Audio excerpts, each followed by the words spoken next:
So ఇక్కడ చూడండి జనగణన సంబంధించి ఈరోజు స్టార్ట్ కాబోతుంది. దానికి సంబంధించిన ఒక యాడ్ చూద్దాం ఒకసారి. మన జనగణన మన అభివృద్ధి. జనగణన మొదటి దశ 2027 చూసినట్లయితే మీ రాష్ట్రం కేంద్రపాలిత ప్రాంతంలో భారత ప్రభుత్వంచే గృహాల జాబితా తయారు చేయటం మరియు గృహ గణన ప్రారంభం కాబోతున్నది. దీనికి ముందు 15 రోజుల ప్రత్యేక సదుపాయం కల్పించబడుతుంది. అందులో మీరంతటా మీరే సమాచారం నింపవచ్చును. అంటే మనంతటా మనమే సమాచారం నింపవచ్చునట. సో అది ఎట్లా ఏంటి అనేది ఒకసారి చూద్దాం. స్వీయ గణన సరళమైన మరియు సెక్యూర్ డిజిటల్ సదుపాయం. స్వీయ గణనను ఎలా చేసుకోవాలి? మనకు మనమే జనగణన చేసుకోవాలి. సో అది ఫస్ట్ మొదటి ఫేజ్లో మనకు మనమే వెబ్సైట్లలో మన డీటెయిల్స్ అనేవి నమోదు చేసుకోవాలి. సో అది వాళ్ళు చాలా క్లియర్గా ఇస్తున్నారు. అధికారిక పోర్టల్ను దర్శించగలరు se.census.gov.in. సో ఈ పోర్టల్ను కనుక మీరు ఓపెన్ చేసినట్లయితే మీ డీటెయిల్స్ అన్ని కూడా ఎంటర్ చేస్తే అవన్నీ కూడా గోప్యంగా ఉంటాయని చెప్పేసి ఆల్రెడీ కేంద్ర ప్రభుత్వం చాలా స్పష్టంగా చెప్పడం జరిగింది. దీనిలో మీ మొబైల్ నెంబర్ను ఉపయోగించి ఓటీపీ ద్వారా లాగిన్ కావచ్చును. మొబైల్ నెంబర్ లాగిన్ కావాలి. మీ రాష్ట్రం, జిల్లా మరియు స్థానిక వివరాలు ఎంచుకోండి. మీ రాష్ట్రం అంటే ఏ రాష్ట్రం, ఏ జిల్లా, ఏ గ్రామం, ఏ మండలం ఇవన్నీ కూడా ఉంటాయి. వాటిని ఎంచుకోవాలి. డిజిటల్ మ్యాప్లో మీ ఇంటి లొకేషన్ మార్క్ చేసుకోండి. డిజిటల్ మ్యాప్లో ఇంటి లొకేషన్ కూడా మార్క్ చేసుకోవడానికి అవకాశం ఇచ్చారు. గృహ మరియు కుటుంబానికి సంబంధించిన సమాచారం నింపండి. గృహ మరియు కుటుంబానికి సంబంధించిన పూర్తి వివరాలు కూడా నమోదు చేయని చెప్పి చెప్తున్నారు. నింపిన తర్వాత మీకు SE-ID అందబడుతుంది. అంటే ఏవైతే మీకు ఆ పోర్టల్లో se.census.gov.in అనే పోర్టల్లో మీ వివరాలన్నీ ఇచ్చిన తర్వాత మీ గృహానికి సంబంధించిన వివరాలు కానీ మీ కుటుంబానికి సంబంధించిన వివరాలు కానీ ఇవన్నీ ఇచ్చిన తర్వాత మీకు SE-ID అందబడుతుంది. SE-ID సురక్షితంగా ఉంచుకోండి. ఎన్యూమినేటర్ మీ వద్దకు వచ్చినప్పుడు SE-IDని అందించండి. ఎన్యూమినేటర్ సమాచారాన్ని నిర్ధారించుకుంటారు. సో అంటే ఎన్యూమినేటర్ రాగానే మీ యొక్క ప్రక్రియ మొత్తం కూడా పూర్తయిపోతుంది. క్షణాల్లో అయిపోతుంది. వాళ్ళు చేస్తారు. అంటే మొదటగా ఈ జనగణనలో భాగంగా మొదటి ఫేజ్లో వెబ్సైట్ ద్వారా మీ వివరాలను మొత్తం నమోదు చేసుకోవాలి. వివరాలు నమోదు చేసుకున్న తర్వాత ఒక ఐడి ఇస్తారు. SE-ID అంటారు.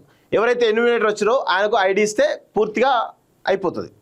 సో ఐడి ద్వారా మీ యొక్క వివరాలను కూడా నమోదు చేసుకుంటారు. అది ఈజీ ప్రక్రియ కనబడుతుంది. అంటే కేంద్ర ప్రభుత్వం కొంత ఈజీగా తీసుకొచ్చడం కనబడుతుంది. గమనిక ఏంటి?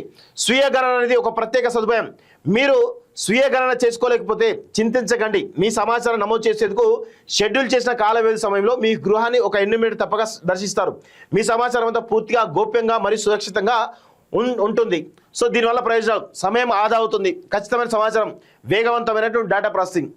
సో దీనివల్ల జరిగే ఎన్యూమినేటర్లు రాకముందే మీరు ఈ వెబ్సైట్ ద్వారా పూర్తి చేసుకుంటాం. ఏంటంటే ఆయన ఎన్యూమినేటర్ వచ్చే వరకు మీరు ఇంట్లోనే ఉండాలి.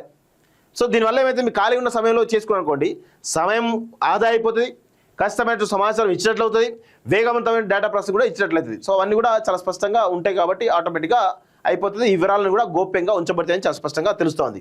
సో తెలంగాణలో చూసినట్లయితే స్వీయ గణన ఈ తెలంగాణ రాష్ట్రంలో ఈ రోజు నుంచి 26 ఏప్రిల్ నుంచి 10వ తారీఖు మే వరకు అంటే 15 రోజుల పాటు 14 నుంచి 15 రోజుల పాటు ఈ స్వీయ గణన జరగబోతుంది. అంటే మీకు మీరుగా ఆ వెబ్సైట్లో se.census.gov.in మీ వివరాలు నమోదు చేసుకుంటే స్వీయ గణన అయిపోతుంది. దాని తర్వాత నెక్స్ట్ ఫేజ్లో గృహ జాబితా తయారీ 11 మే నుంచి 9 జూన్ వరకు. సో దాని తర్వాత ఎన్యూమినేటర్ వస్తారు, మీ యొక్క వివరాలు అన్ని తీసుకొని సైన్ చేసిపోతారు. సో ఇది జరుగుతున్న ప్రక్రియ. మన బాధ్యత నెరవేరుద్దాం, జనగణనలో పాల్గొందాం. మన బాధ్యతను నెరవేరుద్దాం, జనగణనలో పాల్గొందాం అంటూ చాలా స్పష్టంగా కేంద్ర ప్రభుత్వం చెప్తుంది. సో జనగణనలో అందరూ కూడా పాల్గొండి. ఎందుకంటే దాదాపు 2011 తర్వాత ఇప్పటివరకు జనగణన జరగలేదు.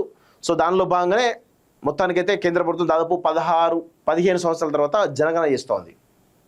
సో జనగణనలో అందరి వివరాలు నమోదు చేసుకుంటే బాగుంటుంది అనేది మా యొక్క అభిప్రాయం. అందరూ కూడా ఈ జనగణనలో పాల్గొందాం, మన యొక్క సమాచారాన్ని ఇద్దాం.